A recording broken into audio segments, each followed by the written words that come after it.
Hello and welcome back to Supposedly Fun. My name is Greg. I am here today to talk about the ALA notable books for 2022, which are actually books that were published in 2021. They always announce the list the following year. I wanted to talk to you about this list for two reasons. First, it seems like a pretty solid list. I have already added one of the books on the list to my holds list at the library. I'm going to be seeking out at least one other. There are a fair amount of books that I had seen around but didn't really know a lot about, so they really bumped up my urgency to read them. The other thing about this list is that it's very difficult to find predictors or indicators of what might win the Pulitzer Prize for fiction. It's a very difficult prize to predict, and I try every year anyway. One of the strongest indicators is the ALA notable list. The winners tend to be found somewhere on the ALA notable list. They did miss last year. The Sentence by Louise Erdrich was not on their ALA notable list. However, they are fairly accurate in other years. Even in 2018, Less by Andrew Sean Greer was on the ALA notable list, and then it went on to surprise everyone by winning the Pulitzer Prize.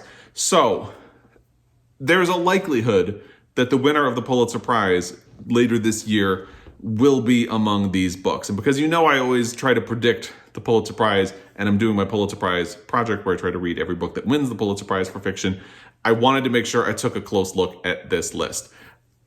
I haven't looked to see exactly which ones or how many are authors who come from other countries. There's some that are really obvious, but obviously it has to be an American author, usually about an American thematic subject. So I haven't looked too closely at that, but I think a book that I had been thinking about as a frontrunner for the Pulitzer is on this list.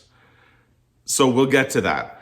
I'm going to run through it. I'm going to read the blurbs for each of the book. They have basically just one or two sentences about each book. So I think that's going to be a good way to talk about the books. And because the short description that they have is what interested me in some of these books. I only own two of them. I think I've only read two. Let's see, 1, 2, and I'm in progress on a third. The first book on their list is Afterparties, Stories by Anthony Veasna. So this is a collection of short stories. It was published posthumously. Anthony Veasna was seen as an up-and-coming writer. Unfortunately, he died very young. I can't remember his age, but I believe he was somewhere in his 20s. And he has another book coming out that he had been working on at the time of his death. I've heard really good things about this collection, so I would like to get to it. What they say is a rich collection of unique, vivid, and expertly written characters from the Cambodian diaspora in America. This, I do think, is something that could be a contender for the Pulitzer. The Pulitzer doesn't shy away from short stories the way a lot of other awards do tend to. I'm a fan of short stories. I know there are a lot of people out there who are not as much of a fan. So given the subject matter of this book, the fact that it is about immigrant stories, it's about the Asian experience in America, and there's an LGBTQ element in at least some of the stories, I believe, I am interested in this book. And I do think it has an outside chance at a Pulitzer. If it does win, it would be one of the rare posthumous awards. I believe the only two I can think of are A Confederacy of Dunces by John Kennedy Toole and A Death in the Family by James Agee. I don't know how to pronounce his last name. It's spelled Agee. So if he does end up winning the Pulitzer, it would be in the tradition of those books. But I've heard really good things about it. I have a copy. I just need to get around to reading it at some point. So this really kind of brought it back up to my attention, and hopefully I will be getting to it soon.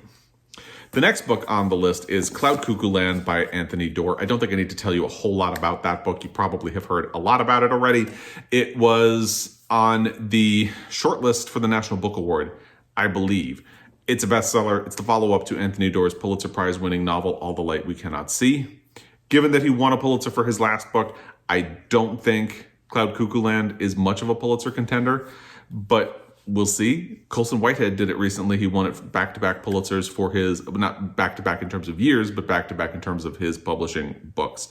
Harlem Shuffle, by the way, is not on this list. I don't think he's going to win a third Prize anyway. No one has done that. Cloud Cuckoo Land is also a bit out there. It doesn't have the sort of rapturous response that All the Light We Cannot See had. All the Light We Cannot See was an obvious winner of the Pulitzer Prize. I think, from my memory, it just kind of steamrolled its way to the prize, and it was not a surprise at all when it ended up winning the Pulitzer. I would be surprised if Cloud Cuckoo Land does. It's not the type of thing the Pulitzer usually goes for. If you're unfamiliar, here's their little blurb about it. A celebration of the power of the written word, echoing through time, space, and lived experiences. I am on hold for the book at the library. I think it's on Scribd now, so I might actually do it on Scribd at some point, but probably not for a while. I have a lot of other things on my plate in February and March, and I mean, maybe May, but then June is when I do Pride Month reading, so probably not going to happen anytime soon. The next book immediately jumped onto my TBR. It's Gordo by Jaime Cortez, and the description of the book will make it really obvious why. The description is linked stories told by a fat, queer kid in a 1970s migrant workers camp open doors to a world of heartache and humor. I mean, sold. So unfortunately, this book is not in any of my subscription apps. They don't have it at my library. So I am actually ordering it from the Montana Book Company because I want to read it that much. And it is in paperback right now. And I think if I don't get to it before then, it's a natural fit for my Pride Month pile of possibilities, which is already pretty unwieldy. So I might have to make my Pride Month pile of possibilities a 2-month thing. I don't know. I haven't made any decisions yet, but it's getting pretty tight. So if I don't get to it before then, it's a natural fit for the pile, but we'll see how that goes. My pile is pretty crazy. In terms of candidate for the Pulitzer, I mean, it's an outside chance. The Pulitzer loves surprises, so who knows? I want to read it before really making a judgment call on that, or look a little further into it at least before I make a big call on that. The next one could be a contender for the Pulitzer. It's Hell of a Book by Jason Mott.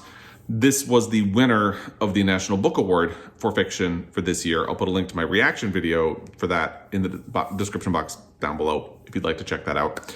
They describe it as a metafictional musing on racial justice, fear, and grief in America, relayed through a humorous cross-country publicity tour. I've heard really good things about this book from people who have read it. I have a hold on it at my library. Should be coming up fairly soon. I've been on hold for a while for it, so hopefully I will be getting it soon and I will get to read it soon. I would like to. I think it is a good contender for the Pulitzer Prize. It's not the one I'm predicting, but it is a good, solid contender for it.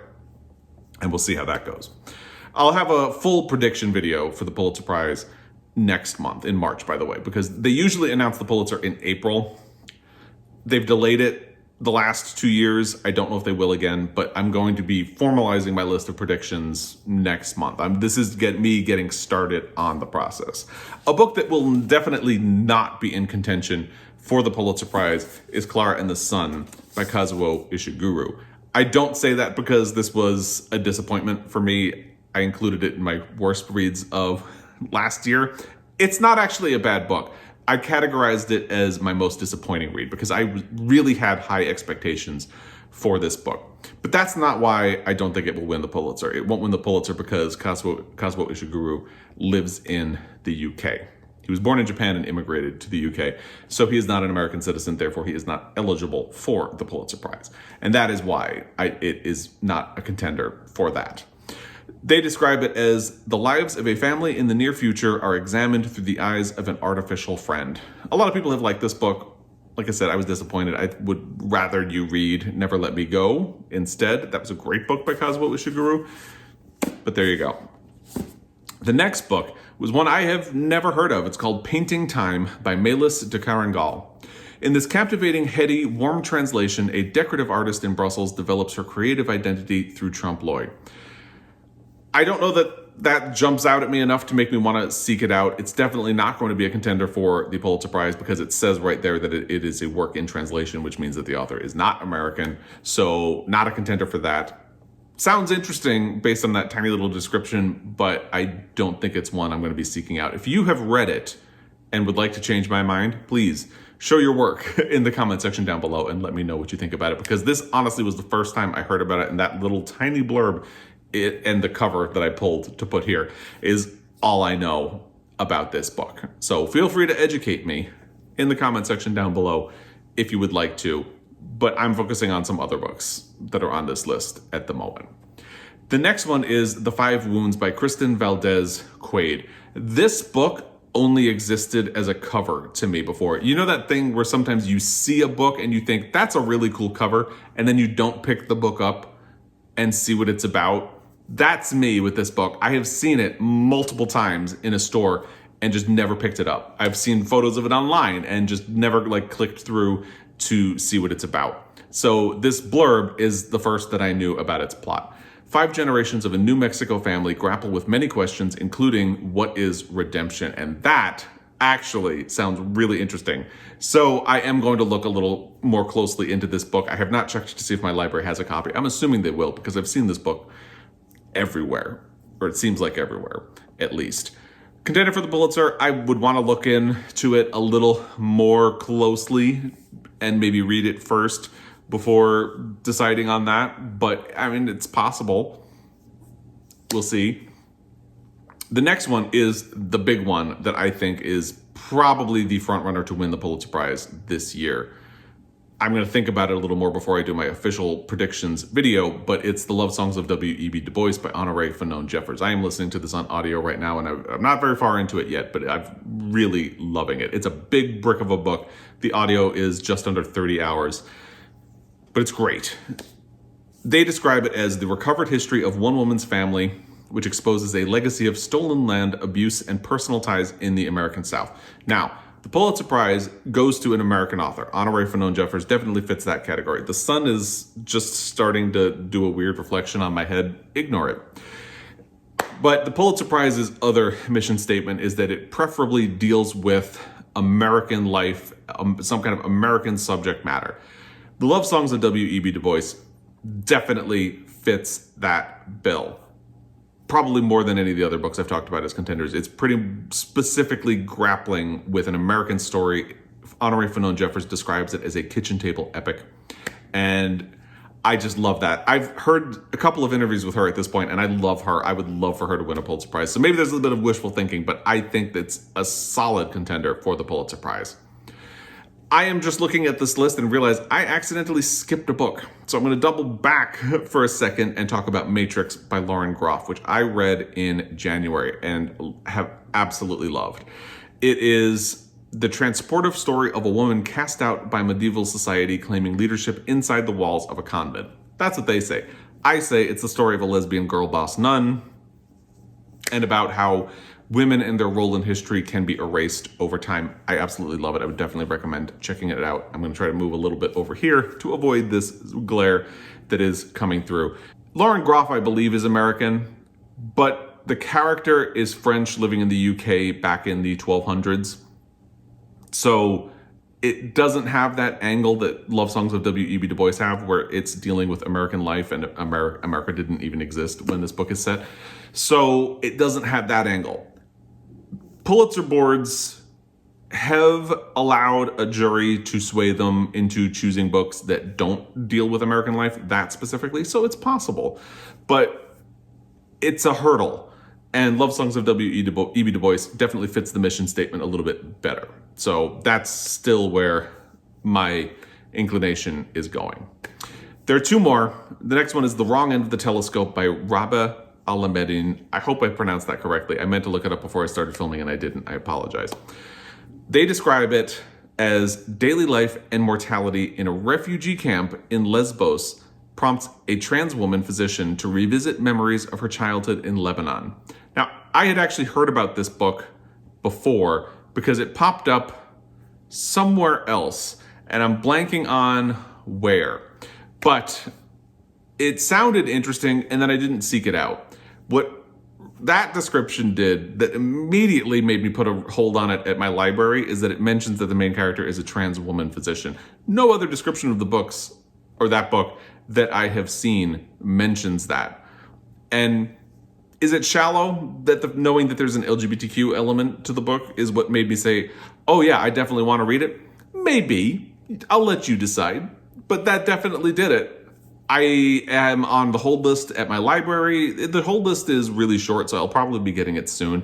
I don't know if I'm going to be able to read it in February, but maybe March. I'm hoping I'm going to be getting it very soon because, like I said, I think there's only one person ahead of me on the hold list. I'm excited for that. And yes, it is the fact that the main character is a trans woman physician that really got it over that hurdle to make me say, yes, this is something that I want in my life. The final book is When We Cease to Understand the World by Benjamín Labatut. This was one of the New York Times top 10 books of 2021. I will put my reaction video to that list in the description box down below. I think I talk a little bit more at length about this book in that video. They have a slightly longer description of it if you'd like more information about this book. Not going to be a contender for the Pulitzer Prize because it is in translation, which means it's not an American author. So there you go. They describe it as a feverish exploration of the moral consequences of scientific discovery told through an inventive blend of fact and fiction. I remember when I reacted to the New York Times Book Review's top 10 books, I said it didn't immediately jump out to me. I probably wasn't going to seek it out.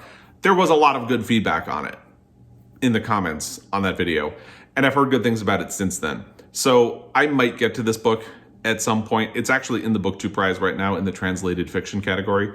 We'll see how far it goes. I think I'm going to see how it does in the first round of the Book 2 Prize, and maybe that'll bump it up my list because I feel like I have other priorities right now that would keep me from getting to it. But I am interested in reading that book now. So that is the list of ALA notable titles for fiction for the year 2021, but it was announced in 2022. Notable omissions. I think Harlem Shuffle is not there. I'm not all that surprised that it didn't make it. I've heard really good things about it, but it is not as quote-unquote serious as Colson Whitehead's last two books, which were The Nickel Boys and Underground Railroad, both of which went on to win the Pulitzer Prize, and both of which were ALA notable titles. Bears repeating. So I'm not all that surprised that Harlem Shuffle, which flirts with genre conventions a little bit more, didn't make it onto this list, but it does feel like a bit of an omission. I'm also a little bit surprised that Percival Everett's book, The Trees, didn't make the list. Percival Everett was a finalist for the Pulitzer Prize last year. And although he's not on the list, I think he could be a spoiler for the Pulitzer Prize this year. And again, the ALA notable titles list from last year was missing The Sentence, which ultimately ended up winning. And Percival Everett was a finalist, and his book was not on their list either. So he could be a spoiler for the prize. And like I said, my predictions video will be coming next month. We'll see how that goes. But I am on hold for The Trees by Percival Everett as well. So we'll see how that goes. Those are the two books that immediately jumped out to me as omissions. I would love to hear what you think. In other things, you could say maybe Sally Rooney's last book could have been on the list. I'm not a Sally Rooney fan particularly. No one is talking about this. Was on a bunch of best of lists last year. I was not a fan, so I'm not all that surprised it's not. Maybe Detransition Baby by Tori Peters, Intimacies by Katie Kitamura. I would have loved to see The Prophets by Robert Jones Jr. on the list. I do think that book might be in the mix for a Pulitzer as well, but I'd love to hear what you think was omitted from this list, what you think might win the Pulitzer if you are into early predictions. And as always, I really appreciate your time. I will be back. Until next time, happy reading.